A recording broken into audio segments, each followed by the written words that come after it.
The teenagers saw a police officer arrive by boat and felt relieved. That was the last moment many of them would ever feel safe. By the time Utøya understood what was happening, it was already too late. On a sunlit Friday afternoon, the island hummed with song and slogans. Teenagers from the Labour Party's youth wing, the AUF, were at their annual summer camp.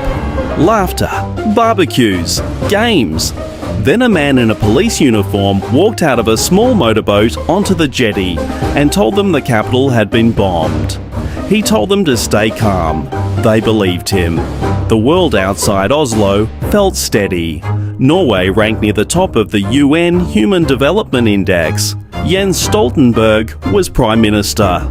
In the months leading up to July 2011, the internet had become a forum for new extremisms. According to investigators, Anders Behring Breivik, a 32-year-old Norwegian, had been radicalizing online for years. He wrote manifestos, he assembled manuals, he mapped targets.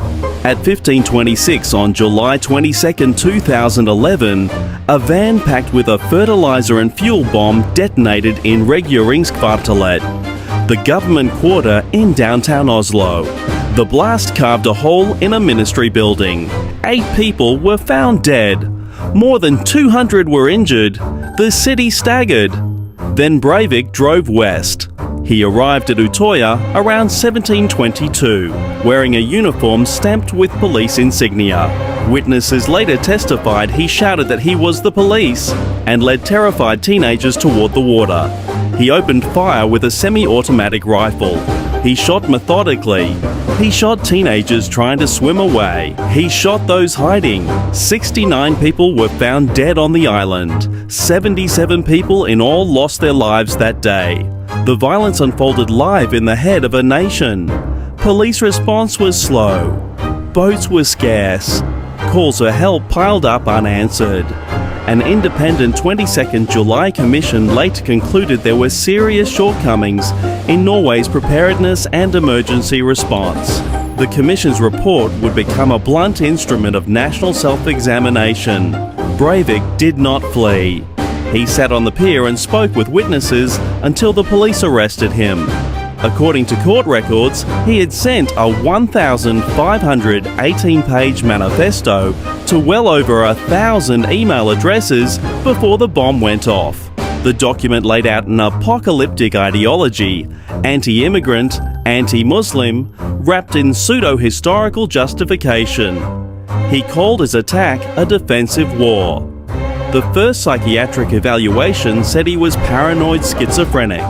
The second said he was not. The contradiction shocked Norway, but the legal finding that mattered came in 2012. A court declared Breivik criminally sane.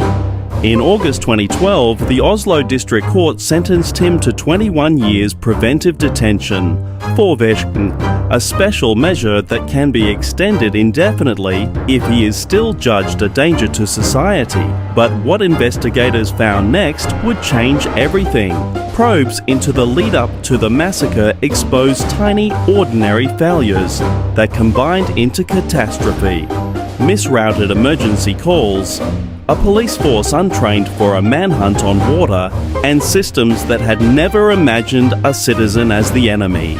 Declassified internal reviews showed police knew of gaps in summer rescue capacity but had not closed them.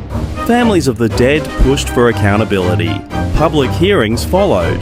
The country rewrote parts of its emergency plans. There was legal and moral fallout. Breivik refused to show remorse in court. He sought publicity and produced his own videos from custody. He filed human rights complaints over solitary confinement. His lawyers included Guy Lippestad, who would later speak of representing the democratic process, not the man. Survivors and victims' relatives sued, testified, and demanded change. Politicians and citizens debated how a liberal democracy should respond to homegrown terror. A nearly unbelievable detail underlined the modernity of the crime. Breivik had tried to weaponize the same tools that bind open societies together. He mailed his ideological blueprint to journalists, politicians, and strangers. He uploaded files to file-sharing services. He planned the strike as an act of propaganda as much as murder. A decade later, the scars remain visible on the dock at Utøya, in memorials in Oslo, in the law courts and the emergency manuals. The nation sought to remember each victim by name. There were reforms, there were apologies, there were trials and reports.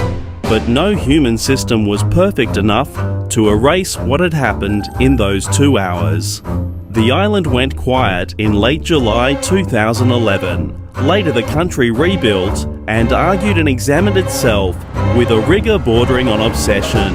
It rebuilt the buildings in the government quarter. It trained police to board boats at speed. It debated surveillance, freedom and the threshold at which dissent becomes violence. Anders Behring Breivik remains behind bars.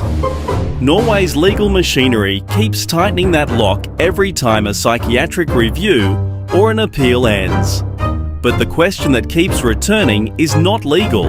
It is social. How does a society that prizes openness detect the rot of radicalization before that rot reaches its sharpest edge? The answer is not simple. The silence on Utøya is still louder.